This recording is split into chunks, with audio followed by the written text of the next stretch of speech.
It's such a pleasure to be here. So I'm not going to correct your numbers because the moment we mention logistics, half the audience goes to sleep. I'm going to do something a little bit different. I want to talk a little bit about the passion that sits in something as crazily simple as logistics. And I want to relate that to this industry, food. So there's two things in my life that I'm passionate about, food being the first, right? It's just such an amazing product, complexity of colors and ingredients and fragrances. It's fabulous. And let me tell you, logistics is just as complex. So that's my other passion, is creating solution. So let's have a bit of a walk through a different way of looking at logistics in a way that you can perhaps resonate differently with it. I don't have a clicker, so is somebody going to click me through? Fabulous. No, we're here. That's great. So as long as I don't click the wrong button, we're all good to go. So this is how I see logistics through the eyes of food, quite simply. Aromas, taste, textures, color, sound. We touch all the senses, right? That's beautiful. The nuances that make it special because we are experiencing life through food. And when I see a beautiful meal presented, this is perfection. Performance comes from the process of creating that beautiful output. And I love to bring the idea of taking all the complexities, these nuances of flavors, into a finished product. So this is how I want to kind of portray logistics. So for those of you that are not deep in logistics, get a different flavor of how this rolls out. The beauty about UAE is that we genuinely are a melting pot of cultures, of flavors, of experiences. I don't think there is anywhere in the world quite as dynamic as what the UAE is. So somebody like me, I come from a Western background, born in South Africa. I've traveled Europe extensively. That's my flavor profile. But actually, Middle East gives me such a broad flavor profile of India, of Asia, Japan, China, and so forth, all in this one location. Logistics mirrors this mix, right? Connecting global sources with taste. And this is the crossroads of that food culture. And UAE is a crossroads of logistics. This is what we've done over many years. I've been here 20 years. I've been building the logistics industry along colleagues that are in the same space. So what I see is, let's go through a basic 3-course menu. Our starter. The beauty about a starter, it whets the appetite. This is what brings us to the brink of what a great food experience is going to be about. So I see this as discovering new ingredients, new products from international and local sources. So the starter is setting the tone for what we're going to go and do, how we source, how we bring it to this market, and the next stage, of course, would be moving our way into main course. So main course is the most complex of the meals. It's a plate full of color. It's a plate full of flavor. It's the difference between proteins and vegetables. It's this combination on the plate that I reflect on the market, the diversity, the complexities of the market, the nuances of how customers behave. Customers are an incredibly complex set of requirements by themselves, each one with different requirements, each one with different needs. So a little dash of salt, a grind of pepper, maybe a spice of chili. Our distribution in logistics, in the same way, is trying to create that balance. So a good plate of food is not great unless it's balanced. You want those flavor profiles to agree.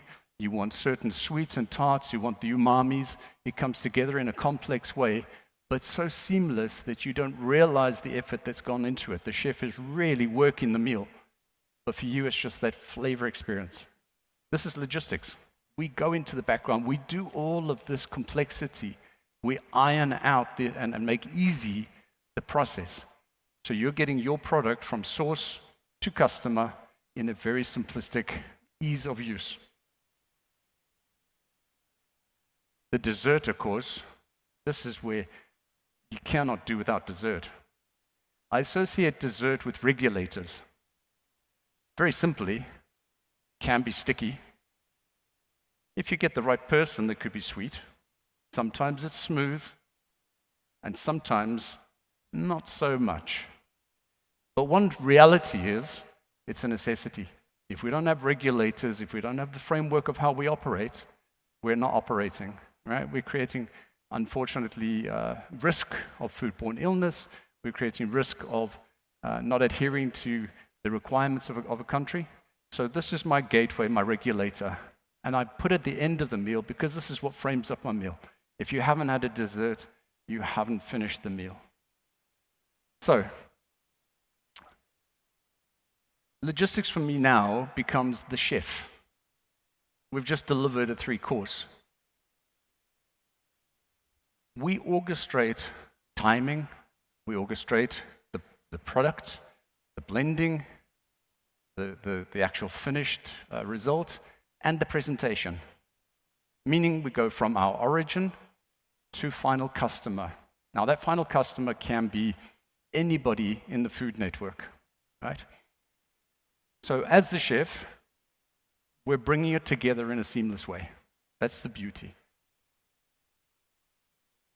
Just to touch on what my kitchen looks like, because if I don't put in a bit of a sales pitch, then I shouldn't be up here. So we are in 2 facilities today.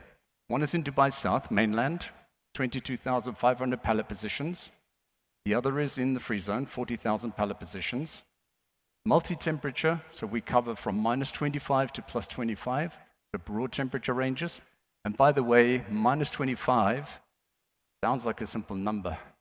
It's a fabulous number because we touched on the complexity of heat exchange. So my experience this year, I think this has been one of the hottest summers I've experienced. I don't know if everybody agrees, been mad.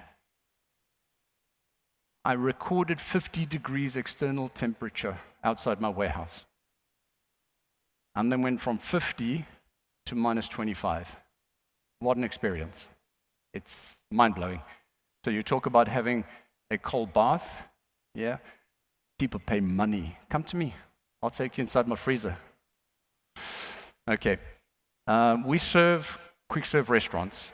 So this is a full end-to-end 4PL play, meaning we do demand planning, we do serving of the procurement, and just in time to the restaurants so they can serve that next ready meal. We are in the business of HoReCa, so the hotel, restaurant, catering industry. So last mile product, fresh, frozen, chilled. And we have a quick commerce business. Yes, even we are doing this quick commerce crazy world, this on demand. So we're a backbone of the on demand because I'm a centralized location for all the suppliers bringing product in. We consolidate it. We then send it out to dark stores. You place the order. 10 minutes later, product is at your doorstep. So we're a strategic backbone to that play. We are in a bonded zone. So those of you that are in the business of import for re-export, we're positioned to enable that particular activity. And we are also in a non-bonded environment, both with our Jebel Ali facility as well as Dubai South, meaning that we can distribute your mainland product. So we're not asking you to bring it into a free zone and create complexity. Actually, there's a lot of work gone on with Dubai Trade, a lot of work gone on with customs to enable this as a free movement inside Jebel Ali free zone. And one thing is real, we never close. Logistics doesn't stop. You go to bed, we're still going on in the background. Food has to get to its end customers. So you look around, everything that's here today, it arrived because somebody behind the scenes is making it happen. So we love that we can orchestrate part of this network. We become that backbone, but in such a subtle way you don't notice it. Challenges for today's menu. Geopolitics. We all know what's happening in the Red Sea. When it first happened, everybody went, oh, that's about 3 months, we should be sorted. Who saw that one coming? And every time we think it's resolving itself, again, it gets extended. This is our new norm. So we adjust. But what that does is it means your demand planning is extended. because we have to hold product for longer in this market. If we're going to hold it longer, it means we need to be careful of additional disruptions. We have to be careful of food waste, meaning we have to have the right conditions and the quality of performance.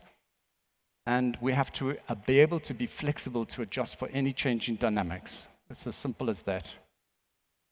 Opportunities, this is a gateway. Since I came to the UAE, it's been a gateway. I believe it will always be a gateway to the region and to re-export near markets. And I think that as the food industry here evolves, both in terms of the import, the reproduction or manufacturing, or alternatively locally sourced or grown, it becomes a fabulous point of reaching the rest of the world. Why should we, as a country that doesn't grow food, not have the ability to re-export to markets where they actually do or where they consume? Sustainability, naturally, there's big government initiatives. I won't go into that. I think many people have spoken about food safety and all the associated programs behind that. Technology for us is key, so visibility of what you have, where you have, when you have. If we don't have that, it means you can't manage your production sites or your process of sales. So key for us to make that happen. And of course, growth. So with sustainability comes the ability to scale. So what today you think we have enough capacity in terms of cold storage, actually the demand is super high. And it's not going to change because this market continues to grow. And if you don't have providers like ourselves and colleagues of ours in this industry, we will find ourselves very quickly without the infrastructure to support the demands that you have for your product. Every menu has limits. We cannot do everything for everybody, but what we do is special. It's worth savoring, and we deliver it so well that you would appreciate it. Feeding the future, invest in reliability and quality. I love that the UAE government continuously does that. They're always looking for ways to improve the way we are and operate today. I spoke about regulators. They change the dynamics of how we need to operate to make it better for the future. Build sustainable supply chains. It sounds like a nice, easy thing to do. If you're a demand planner or a forecaster, you'll know that this is one of the most complex things to do is have sustainability. Shipping lines are sporadic. The way that they ship nowadays has changed dramatically. We have limited space on vessels.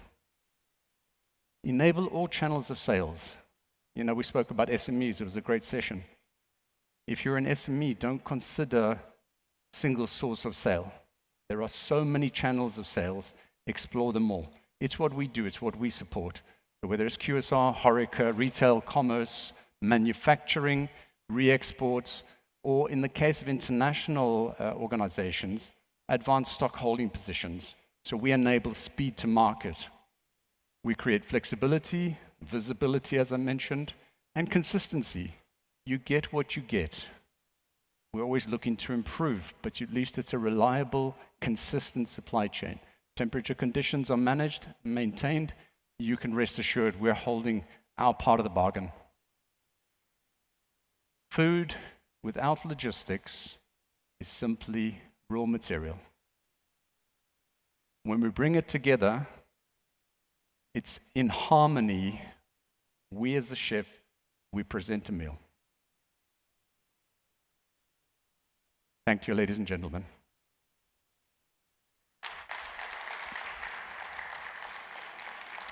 And I caught you 120 minutes up.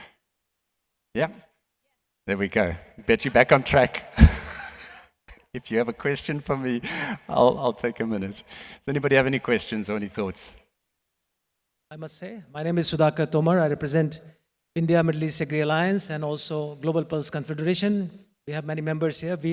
And I'm very happy that you, instead of going purely into logistics, you stitched the whole narrative together that the food is not just the food, it's a whole ecosystem. Thank you. Very appreciative. My question is that why the logistics costs are still very expensive, especially for staples which are sustaining lives, like basic staples. But when I factor in the cost of logistics, why is it so expensive for those things and how we can make it less? Just to hear your question, because unfortunately a bit muffled. So the cost of logistics, you want to know why is logistics so expensive? Okay. If we were in a market, and I will refer, for example, to a country like Europe, where my ambient external temperature, and I'm going to just talk about the cold store, and then I'll talk about logistics in general. My ambient external temperature on a hot day is probably no more than about 24 degrees, 25 degrees. So the ability to freeze a product is so much simpler. I don't have such disparity between the external temperature conditions and the internal temperature conditions. Here, we have to build to suit the environment. So my cost of construction is associated with that same requirement, and the cost of power to ensure that we maintain these temperature conditions is relatively expensive. And that all translates into my cost per pallet. So this is the equation, is can we create an economical environment without losing money? Sustainability, quality, performance, these all come at certain costs. And we're trying to be economical for the industry, but at the same time sustain the cost of creating something that's worth creating quality.